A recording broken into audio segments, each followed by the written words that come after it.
ये कहानी एक गरीब लकड़हारे की बेटी रेशमा की है, जो अपने परिवार को संभालने के लिए दिन रात जंगल से लकड़ियां काटकर बेचती थी।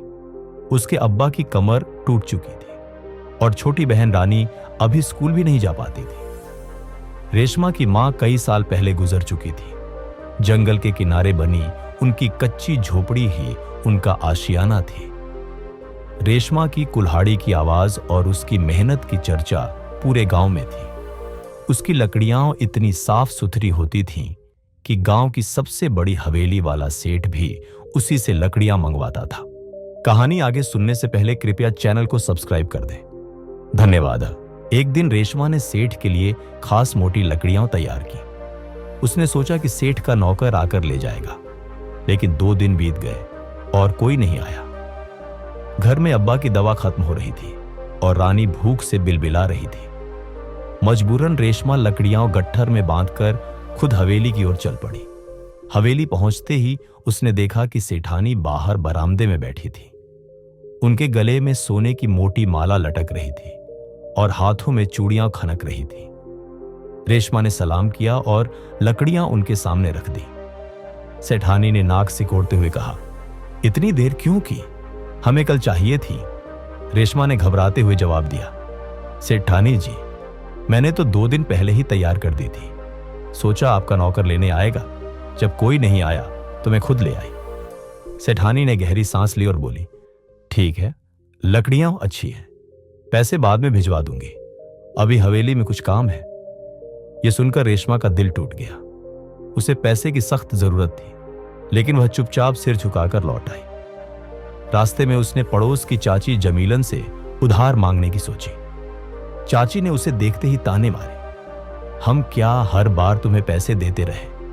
अपने अब्बा से कहो कुछ काम करे। रेशमा की आंखें भर आईं, लेकिन तभी चाची की बेटी सायरा ने उसे रोक लिया और अपनी जेब से कुछ रुपये निकालकर दे दिए।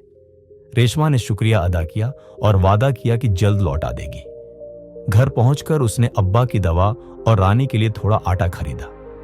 रात को जब वह अब्बा को हवेली की बात बता रही थी, अब्बा के चेहरे पर अजीब सा डर उभर आया। उन्होंने धीरे से कहा, रेशमा, उस हवेली से दूर रहना, वहां कुछ ठीक नहीं है। रेशमा ने हंसते हुए कहा, अब्बा आप भी ना बस कहानियां बनाते हो। लेकिन अब्बा की आंखों की गंभीरता उसे परेशान कर गई। उसी रात मौसम बिगड़ गया। तेज हवा चलने लगी और झोपड़ी की दीवारें कांप उठी।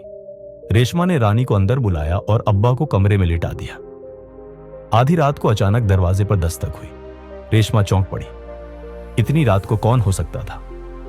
उसने बाहर से पूछा, कौन है?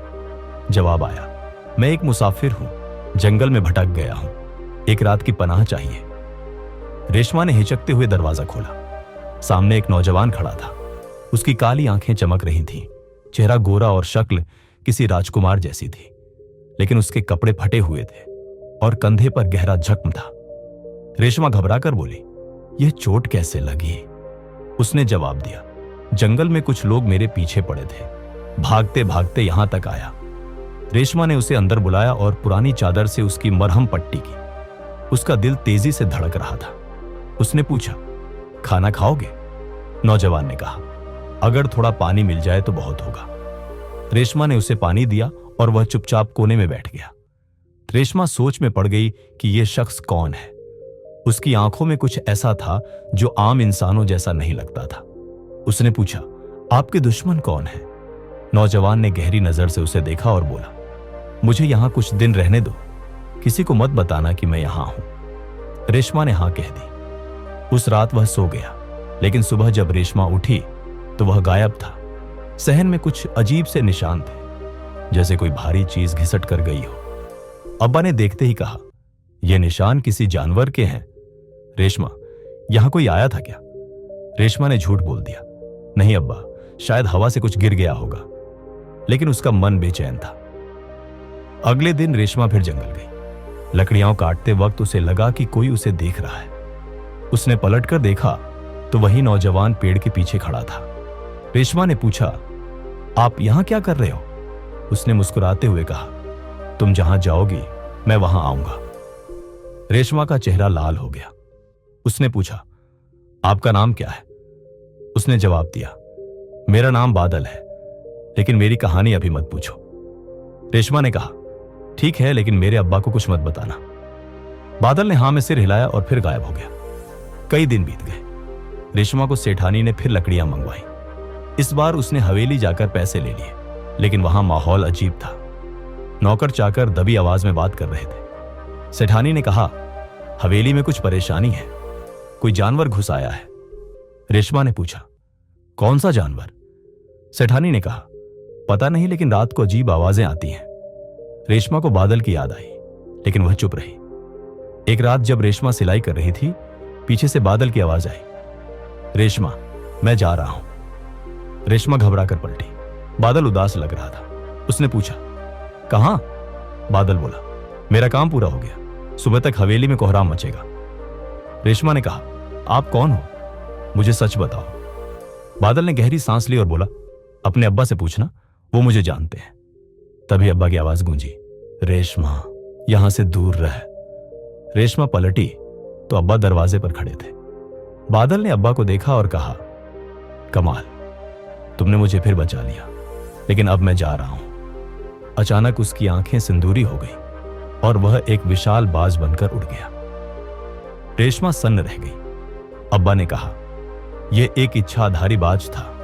20 साल पहले मैंने इसके मां बाप को हवेली वालों से बचाया था, लेकिन सेठ ने उन्हें मार डाला। यह बदला लेने आया था। अगले दिन खबर आई कि सेठ को किसी अनजान पक्षी ने मार डाला। गांव में हंगामा मच गया। अब्बा ने कहा, हमें यहां से जाना होगा। रेशमा सामान बांध रही थी, तभी उसे एक चमकता पंख मिला। अब्बा ने कहा, यह बाज का तोहफा है। उस पंख को बेचकर उनकी जिंदगी बदल गई। रेशमा ने एक छोटी दुकान खोली और अब्बा का इलाज हुआ। लेकिन रेशमा का दिल उस सिंदूरी बाज के लिए धड़कता रहा, जो उसकी जिंदगी में आया और चला गया।